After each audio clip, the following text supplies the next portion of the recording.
Hi friends, good morning to all of you. आप सभी का स्वागत है मेरे चैनल पे। आज हम आपके लिए बहुत ही ज़बरदस्त टॉपिक लेकर के आए हैं फिजिक्स का, जिसका नाम है प्रकाश का प्रवर्तन। प्रकाश के प्रवर्तन क्या है? Reflection of light. Reflection of light के बारे में हम जानेंगे कि रिफ्लेक्शन ऑफ लाइट होता क्या है, कैसे क्या होता है, सब कुछ उसके बारे में जानेंगे दोस्तों। तो आप इस वीडियो में बने रहें और जानेंगे प्रकाश का प्रवर्तन क्या है। तो उसके पहले दोस्तों, प्रकाश के प्रवर्तन से पहले हम कुछ 3 पॉइंट जानेंगे जिससे हम प्रकाश का प्रवर्तन को हम समझ सकते हैं। तो पहला पॉइंट क्या है कि प्रकाश माध्यम क्या होता है, कि प्रकाश माध्यम को समझेंगे।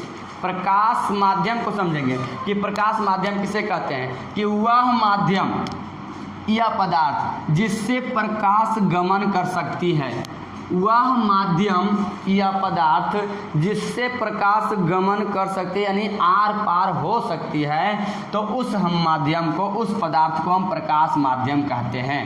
जैसे वह माध्यम या पदार्थ जिससे प्रकाश गमन कर सकती है, उसे हम प्रकाश माध्यम कहते हैं। जैसे में हो गया हवा, हवा एक प्रकाश माध्यम है, कांच, जल, etc और भी हो सकता है। तो प्रकाश जैसे हवा, तो प्रकाश हवा में गमन करती है, तभी तो हम किसी वस्तु को देख सकते हैं। हाँ, जल में भी प्रकाश गमन कर सकती है। यदि स्वच्छ फ्रेश जल, यानी बाल्टी में पानी भर लीजिए और उसमें आप झाँक करके देखिए तो कोई वस्तु आप गिरा दें।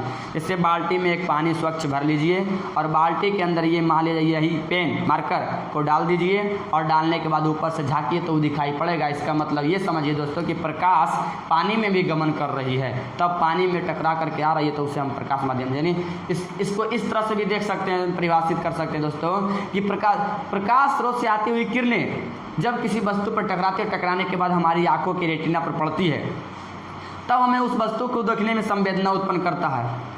और जिस माध्यम से वो प्रकाश गमन कर रही है, जिससे हम वस्तु दिखाई दे रहा है, उस माध्यम को प्रकाश माध्यम कहते हैं। प्रकाश माध्यम जल में भी होता है, कांच में भी होता है। कांच तो देख ही रहे दोस्तों कि कांच यानी लेंस में देखेंगे हम किसी वस्तु को, चश्मा से देखते हैं तो दिखाई पड़ जाता है। इसका मतलब लेंस के आर पार भी होती है प्रकाश, यानी गमन करती है, तो इसे हम प्रकाश माध्यम कहते हैं। प्रकाश माध्यम के बाद हम समझेंगे 3 टॉपिक है, एक पारदर्शी माध्यम, एक अपारदर्शी माध्यम, एक पारभासी यानी अल्प पारदर्शी माध्यम पढ़ेंगे दोस्तों।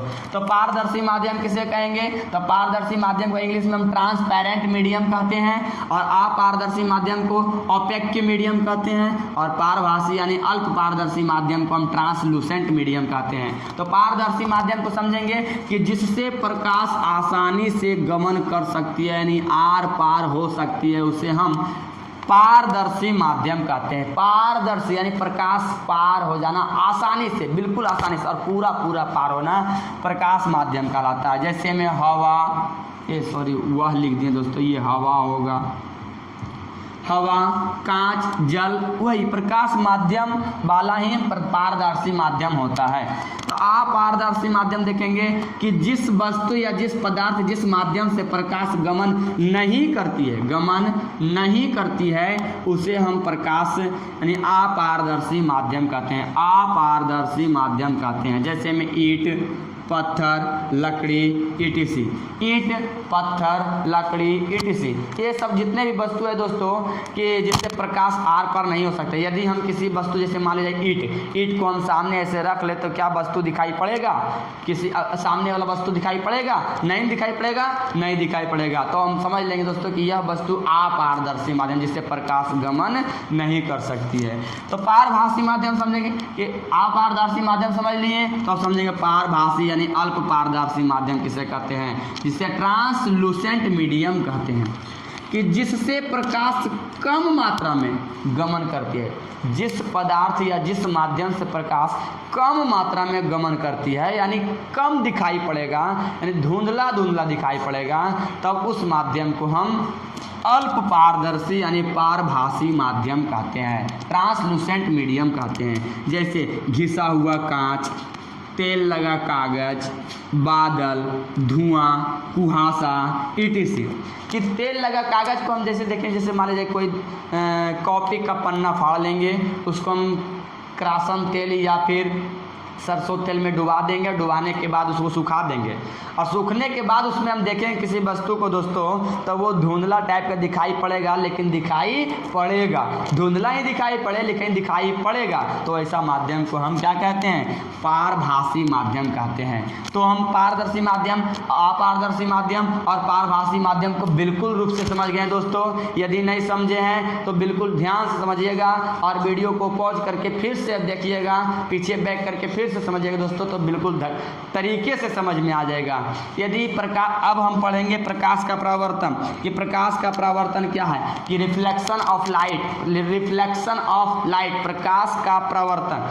अब सोचिए तो यदि दोस्तों आप वैसे देखते इसमें है जो प्रकाश के परावर्तन में आप पहला बार पढ़ रहे हैं मेरा वीडियो, तो एक इसके पहले वीडियो फिजिक्स का बनाया गया है, क्लास 10th से रिलेटेड है, ये भी क्लास 10th का ही है, लेकिन ये सभी को काम देगा दोस्तों। कि यदि प्रकाश का परावर्तन के पहले एक वीडियो बनाए, इसके पहले वाला वीडियो जो नहीं देखे हैं उसका लिंक डिस्क्रिप्शन बॉक्स में दे दिए हैं दोस्तों, उसे आप पहले जा करके देख लीजिएगा, उसके बाद आप यहाँ इस वीडियो को समझिएगा दोस्तों, इससे हम पढ़िएगा। तो हम उम्मीद करेंगे कि इससे पहले वाला वीडियो देख लीजिएगा, जिससे आपको बिल्कुल बढ़िया से समझ में आएगा। तो हम चलें, तो आज हम ये जानेंगे प्रकाश का परावर्तन क्या होता है। यदि आप इस चैनल पर जो नया व्यक्ति है उसे सब्सक्राइब कीजिए दोस्तों, और यदि यह वीडियो अच्छा लग रहा है आपको तो एक लाइक और अपने दोस्तों के साथ शेयर जरूर कीजिए दोस्तों। तो हम पढ़ेंगे प्रकाश का परावर्तन क्या है, कि प्रकाश का परावर्तन किसे कहते हैं। तो प्रकाश का परावर्तन को समझे कि जब प्रकाश की किरण, और प्रकाश किरण के बारे में हम पहले बता दें प्रकाश किरण किसे कहते हैं। तो प्रकाश किरण को समझे कि इसके पहले वाला वीडियो में, जिसका लिंक डिस्क्रिप्शन बॉक्स में दिया गया है, कि किसी परावर्तक सतह यानी कि जिससे प्रकाश टकरा करके वापस लौट जाना, वही परावर्तक सतह कहलाएगा।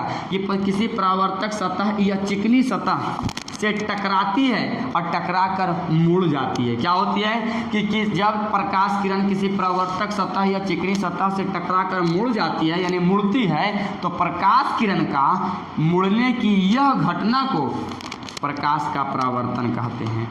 कि प्रकाश किरण जब बढ़िया समझिएगा कि जब कोई प्रकाश किरण आती है और किसी वस्तु पर, मान लिया जाए यह एक वस्तु है, जब कोई प्रकाश किरण इस पर आके पड़ेगी और पड़ने के बाद इससे टकराने के बाद उसी माध्यम से टकरा करके वापस जाएगी, तो इसी घटना को हम, यानी यह प्रकाश का यह मुड़ने की घटना प्रकाश का परावर्तन, यानी मुड़ने की घटना समझिए दोस्तों, उधर से प्रकाश आ रही थी, इस पर पड़ने के बाद वापस उधर टकरा के चल गया, तो उस घटना को हम प्रकाश का परावर्तन कहते हैं।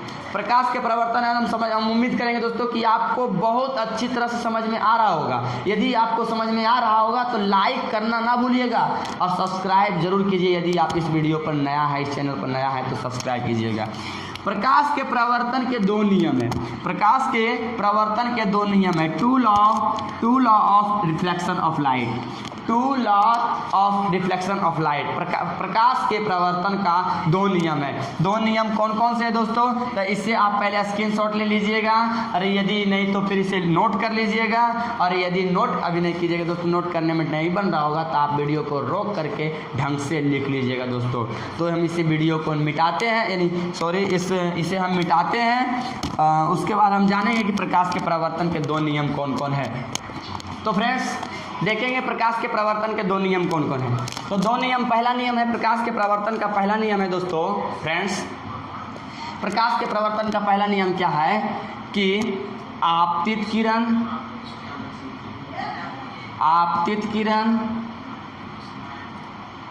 परावर्तित किरण, आपतित किरण, परावर्तित किरण तथा आपतन बिंदु पर डाला गया लंब, आपतन बिंदु पर डाला गया लंब, तीनों एक ही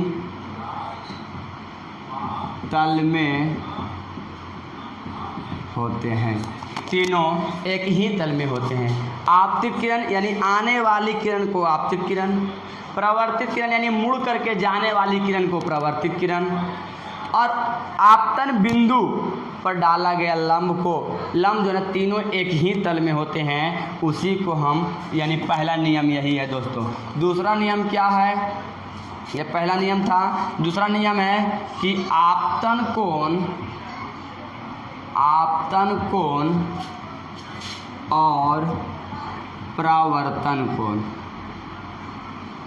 आपतन कोण और परावर्तन कोण हमेशा एक दूसरे के बराबर होते हैं,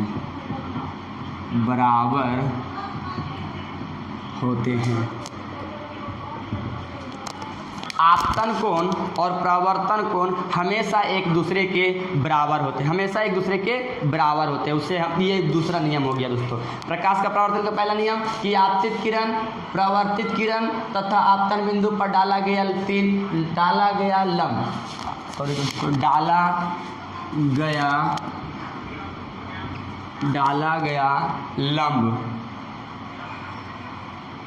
गया लंब जिसे अभिलंब कहते हैं, तीनों एक ही तल में होते हैं। इसे हम बहुत अच्छी तरह से समझेंगे फिगर बना करके दोस्तों, कि फिगर किस तरह से बनाएंगे कि मान लिया जाए ये परावर्तक सतह हो गया, ये इधर बना देते हैं कि मान लिया जाए ये परावर्तक सतह हो गया, एक परावर्तक सतह हो गया। परावर्तक सतह को नाम दे दिए ए और बी। ये दर्पण टाइप का सतह होगा जिससे प्रकाश परावर्तित हो सकती है। ये दर्पण टाइप यानी ऊपर हो गया चिकनी सतह यानी परावर्तक सतह, नीचे हो गया लेप लगा हुआ, कोई पेंट वगैरह किया हुआ, ये दर्पण टाइप का।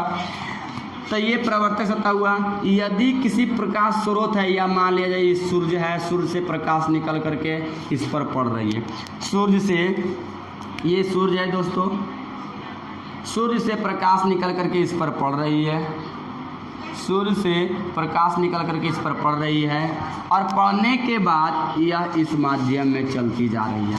पड़ने के बाद यहाँ टकराने के बाद इधर मुड़ करके इस रास्ते पर गमन कर रही है। तो ये सूर्य से निकली, यहाँ गई। आपतन को, इसको हम O मान लिए, इसको मान लिया जाए P, इसको मान लेते हैं Q, इसको मान लेते हैं Q। तो ये दोस्तों ये यानी किसी प्रकाश स्रोत से किरण आ रही है एक, और परावर्तक सतह पर आपतित हो रही है, और होने के बाद परावर्तन के बाद इधर जा रही है। तो यह जो है ना परावर्तन के नियम, यानी इसका परावर्तन किसे कहते हैं कि जब किसी प्रकाश स्रोत से आने वाली किरण किसी समतल सतह पर टकराती है और टकराने के बाद उसी माध्यम में वापस लौट जाती है, तो लौटने यानी मुड़ने की यह घटना को प्रकाश का परावर्तन कहते हैं। और प्रकाश का परावर्तन में लंब कौन होता है दोस्तों कि ये आपतन बिंदु हो गया। ये क्या हो गया दोस्तों? आपतन बिंदु हो गया। यानी आपतन बिंदु पर ये एक लंब डाल देते हैं, काल्पनिक लंब होता है दोस्तों। आपतन बिंदु पर इस तरह से लंब डाल देते हैं, एक आपतन बिंदु पर लंब डाल दिए दोस्तों। लंब को हम n से सूचित कर दिए, लंब डाल दिए, और लंब डालने के बाद देखिए ये वाला कोण और ये वाला कोण दोनों अलग अलग कोण बना, दोनों अलग अलग कोण बना। तो यहाँ समझिएगा दोस्तों, इससे समझिएगा ये प्रकाश का परावर्तन का फिगर हुआ, ये प्रकाश का परावर्तन, इसका रिफ्लेक्शन ऑफ लाइट। इसमें 3 पॉइंट को समझेंगे, 3 पॉइंट को, कुछ पॉइंट है यानी आपतित किरण। पहला पॉइंट हो गया आपतित किरण, इंसिडेंस रे बोलते हैं। आपतित किरण को इंसिडेंस रे बोलते हैं। दूसरा हो गया परावर्तित किरण, परावर्तित किरण रिफ्लेक्टिव रे, रिफ्लेक्टिंग रे, ठीक है, रिफ्लेक्टिव रे। तीसरा हो गया अभिलंब। चौथा हो गया आपतन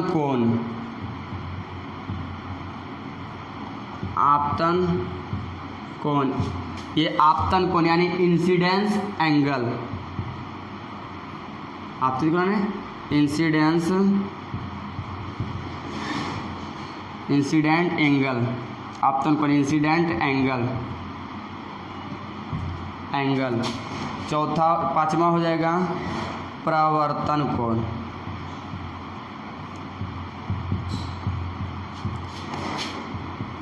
रिफ्लेक्ट एंगल। ये हो गया इंसिडेंस एंगल, रिफ्लेक्टिव एंगल, आपतन कोण और परावर्तन कोण। ये पांच को हम पांच के बारे में जानेंगे दोस्तों। ये आपतन कोण हो गया, एक आपतन बिंदु जानेंगे छठा में।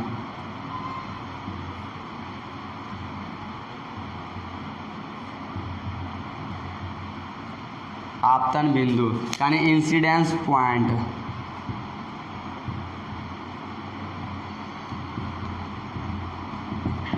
इंसिडेंस पॉइंट ये 5-6 के बारे में जानेंगे। इसमें क्या हुआ दोस्तों कि प्रकाश स्रोत से आने वाली किरण को हम आपतित किरण कहते हैं। प्रकाश स्रोत से आने वाली किरण को आपतित किरण कहते हैं। ये वाला किरण आपतित किरण कहलाएगा। प्रकाश स्रोत से, देखिए दोस्तों, प्रकाश स्रोत से आने वाली किरण को आपतित किरण कहते हैं। ठीक है, आपतित किरण। और आपतित किरण तो हो गया, लेकिन किस प्रकाश स्रोत से आने वाली आती हुई किरण, परावर्तन के बाद जो किरण जा रही है उसे हम परावर्तित किरण कहेंगे। उसे हम परावर्तित किरण कहेंगे। प्रकाश यानी परावर्तन के बाद, प्रकाश के परावर्तन के बाद जो किरण जाती है उसे हम परावर्तित किरण कहेंगे। और इस बिंदु को आपतन बिंदु कहते हैं। इस बिंदु को आपतन बिंदु कहते हैं। क्यों? क्योंकि आपतित किरण जिस बिंदु पर, परावर्तक सतह के जिस बिंदु पर आपतित होती है, पड़ती है, उस बिंदु को हम आपतन बिंदु कहते हैं। आपतन बिंदु कहते हैं। देख लीजिए कि जिस बिंदु, आपतित किरण जिस बिंदु पर आके पड़ती है, इसका पूरा बढ़िया समझिएगा कि आपतित किरण परावर्तक सतह के जिस बिंदु पर आकर पड़ती है उसे हम आपतन बिंदु कहते हैं। और आपतन बिंदु पर डाला गया लंब अभिलंब कहलाता है। अभिलंब कहलाता है। आपतन बिंदु पर डाला गया लंब अभिलंब कहलाता है। अभिलंब कहलाता है। और ए और बी एक परावर्तक सतह हो गया। अब देखिए दोस्तों कि इस कोण यानी आपतित किरण और अभिलंब के बीच के कोण को आपतन कोण कहते हैं। आपतित किरण और अभिलंब के बीच के कोण को हम क्या कहते हैं? आपतन कोण कहते हैं। और परावर्तित किरण और अभिलंब के बीच के कोण को हम परावर्तन कोण कहते हैं। परावर्तित किरण और अभिलंब के बीच के कोण को परावर्तन कोण कहते हैं। आपतन कोण को आई से और परावर्तन कोण को आर से इंडिकेट यानी संकेत करते हैं। आपतन कोण को आई से और परावर्तन कोण को आर से इंडिकेट करते हैं। जैसे आप सोच लीजिए दोस्तों, ये फिर से समझ लेते हैं कि आपतित किरण किसे कहते हैं कि प्रकाश स्रोत से आने वाली किरण को हम आपतित किरण कहते हैं। परावर्तित किरण की परावर्तन के बाद जो किरण लौटती है उसे हम परावर्तित किरण कहते हैं। अभिलंब किसे कहते हैं? तो आपतन बिंदु पर डाला गया लंब को अभिलंब कहते हैं। और आपतन बिंदु किसे कहते हैं? तो आपतित किरण जिस परावर्तक सतह के जिस बिंदु पर पड़ती है उसे आपतन बिंदु कहते हैं। और आपतन कोण और परावर्तन कोण किसे कहते हैं? तो आपतित किरण और अभिलंब के बीच के कोण को आपतन कोण और परावर्तित किरण अभिलंब के बीच के कोण को परावर्तन कोण। आपतन कोण को आई से और परावर्तन कोण को आर से संकेत करते हैं। अब नियम में समझिएगा दोस्तों, यह दो नियम था प्रकाश के परावर्तन का। तो इस नियम को आप बारीक तरीका से समझिएगा। तो दोस्तों बताया गया है कि पहला नियम में कि फ्रेंड्स बहुत बड़े समझिएगा कि आपतित किरण यानी ये वाला किरण, ठीक है, परावर्तित किरण यानी ये वाला किरण, तथा आपतन बिंदु पर डाला गया लंब यानी ये अभिलंब, तीनों एक ही तल में होते हैं। तो देखिए ना, प्रकाश का परावर्तक सतह ये हो गया और परावर्तक सतह के ऊपर ही तीनों एक ही तल में है या नहीं? तो हाँ है। ये पहला नियम हो गया। दूसरा नियम क्या है कि आपतन कोण यानी ये वाला प्रवर्तन कोण यानी ये वाला हमेशा एक दूसरे के बराबर होते हैं, हमेशा एक दूसरे के बराबर होते हैं। तो यहाँ लिख लेंगे नोट में लिखेंगे, नोट में या फिर ऐसे छोड़िए दोस्तों, नोट में नहीं भी लिख लेंगे तो प्रवर्तन के दूसरे नियम से, प्रवर्तन के दूसरे नियम से क्या समझे दोस्तों कि आपतन कोण PON एंगल PON बराबर हो गया एंगल QON एंगल PON बराबर एंगल QON, और PON को ही हम एंगल I बराबर एंगल R, एंगल I बराबर एंगल R, ये प्रूव हुआ दोस्तों। एंगल I और एंगल R ये प्रवर्तन के नियम से होता है। तो दोस्तों हम उम्मीद करेंगे यानी आई होप आप समझ गए होंगे कि प्रकाश का प्रवर्तन होता क्या है, कि प्रकाश का प्रवर्तन के नियम को समझ गए हैं, और प्रकाश का प्रवर्तन किस प्रकार से होता है इसको हम फिगर बना के समझ लिए। अभिलंब आपतित किरण और आपतित किरण, प्रवर्तित किरण, अभिलंब, आपतन कोण, प्रवर्तन कोण, आपतन बिंदु, सारी बातें समझ में आ गया दोस्तों। तो यदि आपको यह वीडियो अच्छा लगा है दोस्तों, यह वीडियो आपको अच्छा लगा है तो एक लाइक, सब्सक्राइब और अपने दोस्तों को शेयर करना ना भूले दोस्तों। और एक बात और आपसे हम शेयर करना चाहेंगे कि ये कमेंट में ज़रूर लिखिएगा दोस्तों। मेरा आज का क्लास यहीं तक रहेगा, तो हम उम्मीद करेंगे बिल्कुल आपको समझ में आ गया होगा। तो थैंक यू, धन्यवाद, गुड लक, बाय।